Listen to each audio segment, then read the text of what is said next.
Hello everyone, it's me again, Burntam DIY TV. Panibagong araw at panibagong vlog na naman mga ka-DIY. Nandito tayo sa Pajero 440 natin. Kasama natin si Boss Clifford na kanina pa nagmi-mekaniko sa atin. Shoutout natin, Angelo Lies. Yan, kasama din natin dito. Tapos si Arong Cabrera, nandun. At syempre, hindi natin makakalimutan si Anders Vlog. Pag-subscribe to YouTube channel at pag-follow yung Facebook page niya. So yan mga ka-DIY, it's already 7 o'clock in the evening. So overtime tayo, kakabitan natin ng stabilizer link tong Pajero 440 natin kasi medyo kalug na. Yung stabilizer, yun yung nag-i-stabilize ng takbo ng sasakyan. Kahit ng sasakyan, may stabilizer yan. Yung link, yun yung sa left and right. So yan, pakita natin, ma'am. Yan yung stabilizer link. Meron siyang bushing. Yan. Tapos ito naman, yung clamp. Yan, made in US po yan. Polyurethane na tinatawag. Ito yung pinakamatigas na hard plastic na tinatawag. Hindi siya yung ordinary rubber na yung tatanggalin nila. So yan yung ikakabit yan. Okay? Ito bukas na to. Yung ito mga ka-DIY, mas maganda. May iba-ibang brand to. 555 Japan, GMB Japan, may mga Taiwan. Ito Taiwan to. May Thailand din. Jag to Jag. Taiwan. Yan. Okay naman ang Taiwan kasi ang Taiwan, Japan technology yan. Di ba, boss? Yes, boss. Buntis ako, ikaw ang inakan. Eh, tinatanggal na po yung pang-oklap. Pa-oklap na. Tubo. Mayroon lang, boss. So, bibigsutan na nila ka-DIY. Para lumabas sa rubber. Kasi yung rubber may biyak. May balo. Balo, bilis.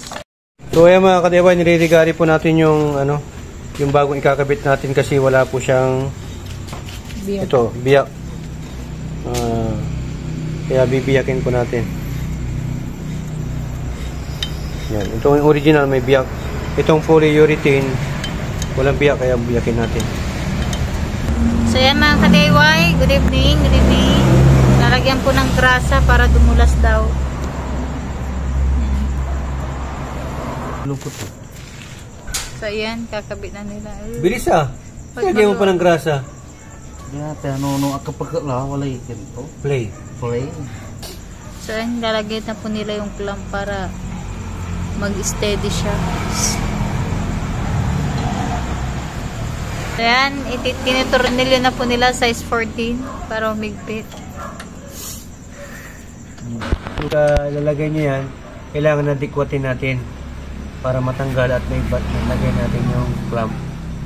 So hindi siya required na tanggalin na buo, boss, no? Yes, boss. Tatanggalin lang yung yung clamp para may lagay yung bushing. Rubber bushing yan, sir. Polyurethane. Nagpita na nila. Next na po nila itong isa. So ayan, sunod na po natin yung kabilang side. So same process pa rin itong mga ka-DIY. Yung proseso medyo mahigpit talaga.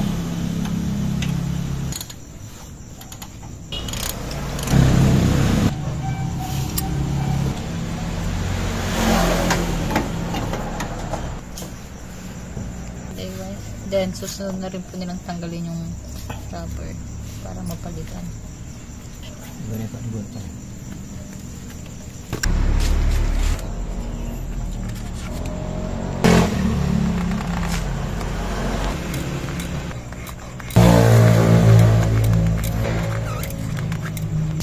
Okay, so inagwat na po nila. Ilalagay na rin po yung rubber. Ayun. Same process lang sa kabila mga ka-DIY. Hindi ata pantay. Tanabo ko. Hindi man. Tapos ilalagay yung clamp. Okay lang. Aso, siyempre. Yan, hinigpitan na po nila. Kailangan pala mahigpit yan. So yan mga ka-DIY, tapos na po. Stabilizer. Mga ka-DIY, medyo may kahirapan po pagtanggal ng tornilyo po. Pero natanggal na rin po nila. Ayan. Balinero na. Ata niya. Full stock pa niya, original pa niya yan. Factory na ano, higpit. Ano boss? Ka-DIY, kinakabit na po nila yung stabilizer. Wala na ijak dito, niya crocodile. Yan gagamitan po nila ng jack para umakot po yung stabilizer dip doon sa may tubo po na paglalagyan nila. Ayan.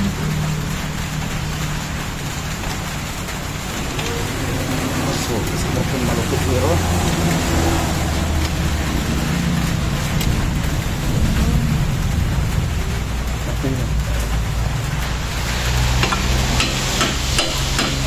Yun, no?